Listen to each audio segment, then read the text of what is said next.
Hello, I hope y'all are having a great day. It's March 4th, and today I'm back, of course. So today I'm going to be talking about, going to really be focusing in on tomorrow and Sunday's severe weather threat. And yeah, so thank you for watching. I really appreciate it. I hope you had a great day yesterday and today. But let's just go ahead and get straight into the video. So this is our day 2 convective outlook for uh, March 5th, which is tomorrow, Saturday, March 5th. So tomorrow, we have a slight risk that kind of extends from eastern Nebraska there up into areas of Wisconsin. Um, we have a 5% tornado risk with that, a 15 wind and a 15 hail risk. So pretty interesting. We're gonna get to that in just a second. And then on day 3, we can see we have a slight risk down in Texas, and stretching from Texas to Missouri, another extreme western Kentucky there, along with another low. And then we can see that it was a little bit further east for day 4. We have 15% in the I guess the south right there. So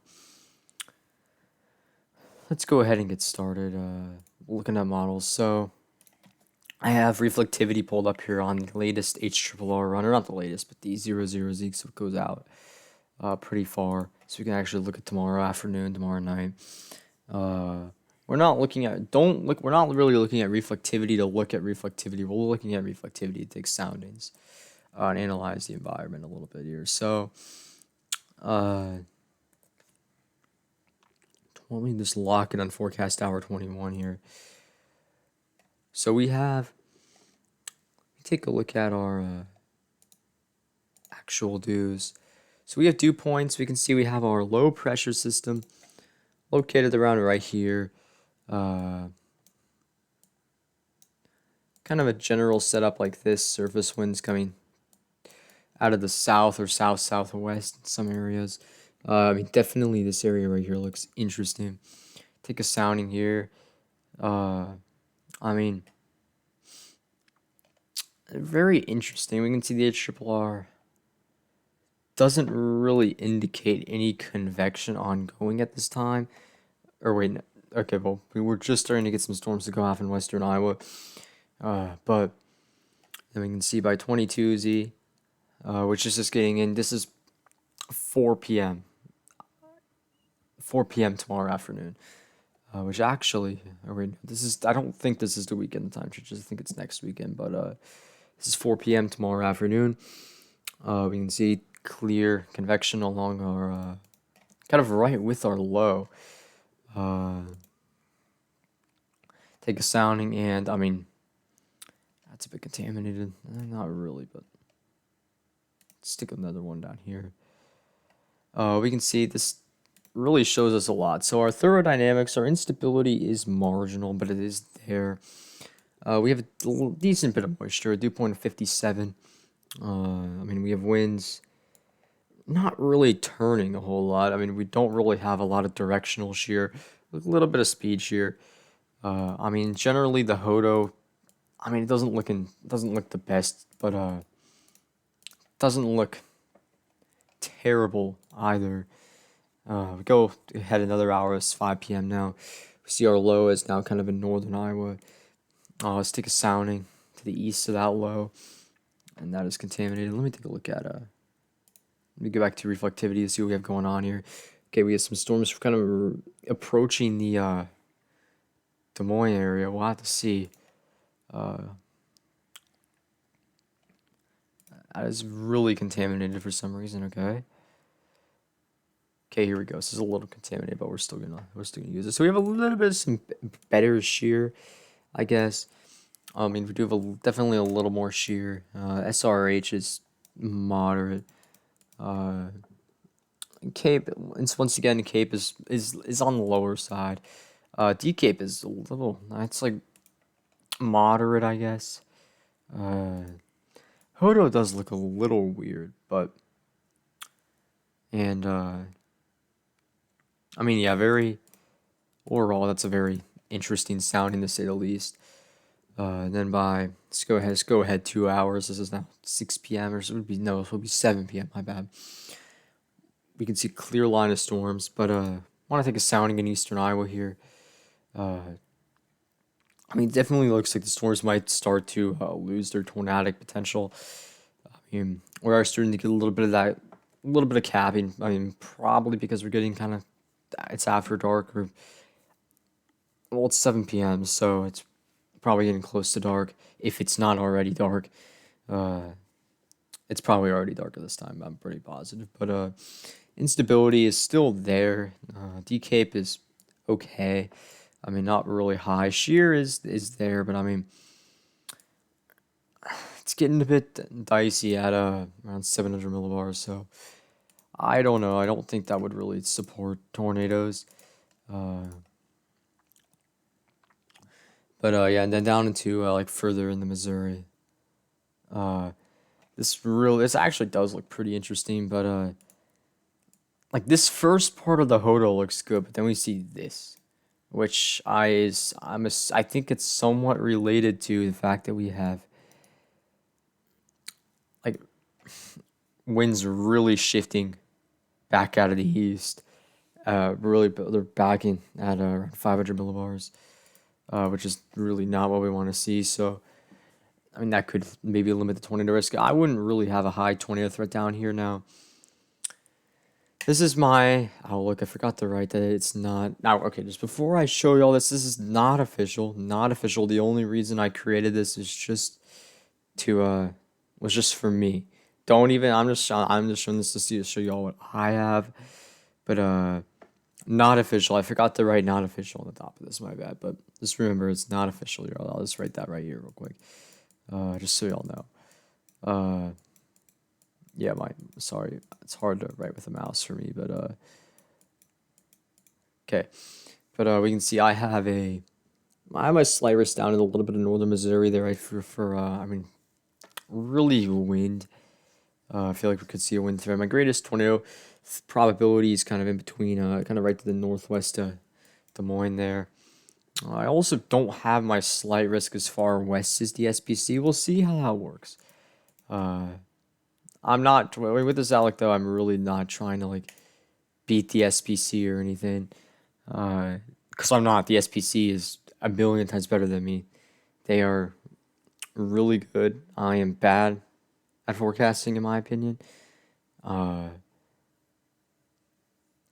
Compared to the SPC, I'm bad because the SPC really knows what they're doing. The only reason I kind of created that outlook was just to. We're gonna look at that though. I want to see how it actually turns out, because I've never really like forecasted like for like an event like one of these. So I kind of want to know how it does. See, I'm curious. I did not pull the trigger on an enhanced risk. I don't know this is gonna go enhanced. I give it a 50-50 chance from the SPC. I mean, I'd be surprised if I wake up in the morning and we have it enhanced, but I wouldn't say it's like impossible. So yeah, and then as we go later, we can see we have storms kind of entering Wisconsin, Illinois areas at this point. I'd say the 20th that's gone down a little bit by this point, but definitely still damaging wind and some hail as a threat. I mean, maybe there could still be a little bit of a tornado threat in some areas, but I don't know. We'll have to see because this area here does look interesting. I don't know. I do not know, but we also don't have really the influence of the low pressure system that we do like down in this area here, which is mainly why we have such a much greater tornado potential there.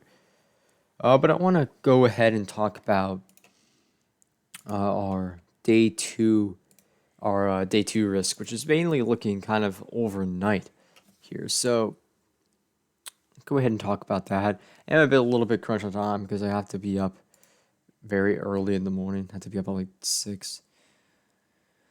So I'm trying to try to get to bed soon, but the HRRR is not going to go out far enough because by Sunday afternoon in the HRRR, it's a Sunday evening. This is 6 p.m. That's Central Time, by the way. We can see. I mean, not really a whole lot going on. We take a look at dews. Still looks like our fronts over here. I'll take a sounding here. This looks like one area that might be interesting. And I mean, yeah, that's getting there. I mean, we're getting there. Definitely, that looks really interesting overall. But I have to see. I generally, I don't know about the tornado threat tomorrow up in the up in Iowa. I mean, for chasers, I mean, generally what I would do, like if I was chasing, I mean, of course, like I wouldn't say it's worth like travel like across several states. But I mean, of course, if I lived in like areas surrounding Iowa and I had the time, I would of course go chase. But I, I mean, I don't. So I live in Georgia, and I mean, generally though, I'm a bit worried about the tornado threat on day two though. Well, really, like Sunday afternoon into Sunday night, I'm worried about that tornado threat. We take a look at the NAM 3 here. Now, keep in mind, this is the NAM 3, so that's just a little disclaimer here. But I think it's sounding similar, like right around that area, and I mean, yeah, we're getting there. That tornado threat is definitely there. I mean, it doesn't look okay. Yeah, that's actually not bad. What do we have going on? I'm gonna try and lock it on this time frame. So we have like, I think what we have going on here is we have a developing low further to the west, a some kind of front here. Now along that front though, maybe we could have a little bit of a tornado thread. Definitely, sounding's really like interesting. Let's go a few hours though later. Let's go to 04Z. Definitely have our low around right here. Let's take a sounding, and that is contaminated. Let me take a look at reflectivity or something. Get a sounding. Oh, okay. So we have storms going off in that area. Okay. Yes, our low's right there. We'll take a sounding right on that low, I guess. And I mean, tornado threats there. This is an AM3 though, so got to keep that in mind. As we can see by Sunday night, we have a little bit of a squall line there. We don't really want to look at that though, because this is an AM3. I've said that 3 times. I mean, yeah, this explains a lot though. I mean, look at that. Look at the shear there. I mean, SRH, everything. Aerodynamics, I mean, we're lacking a little bit of the instability we need, but we have instability, so nevertheless, and I mean, don't need a whole lot with these types of events. I mean, the tornado threat Sunday night is a bit concerning. I mean, I'm really kind of watching this area here. Really got to learn how to draw better with this mouse, okay? But the tornado threat in this area here is definitely concerning. I mean, it's a bad area, but the tornado threat Sunday night generally is concerning in the SPCs, wherever the SPC has their risk here for day 3, which we can see right there. It's concerning me a little bit. It does look, I mean, some of these soundings are good. It just depends. And then Sunday, though, we should be able to talk about this. Maybe Sunday morning I will do a video of this. If I have hopefully I should have a little bit more time. There's only one thing I really got to do this weekend for like homework. So I will likely have a lot of time to do that Sunday morning, so that'll be nice. But that'll pretty much wrap up the video. We're gonna see this kind of shift east on Monday, but it's like by Tuesday morning. It's not Tuesday morning. Let's go to Monday afternoon. We have definitely a front right here, kind of across the south. It'll bring maybe some severe weather for a little bit of the south and the maybe the southeast. Okay, that's actually really interesting. Okay, but we'll have to see what this does. We'll talk about this on Sunday as we get closer.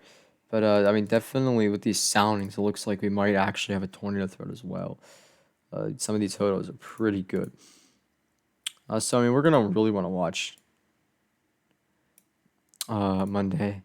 And that's just one model solution though. So once we get on Sunday, we will take a look at other high resolution models like the HRRR, and we'll pretty much look at every model we can on Pivotal, all three of these, and generally just see what we're going to be looking at Sunday night and into Monday. So yeah, thank you for watching. Please be safe over the next couple of days with the severe weather, and I hope you'll have a great day tomorrow.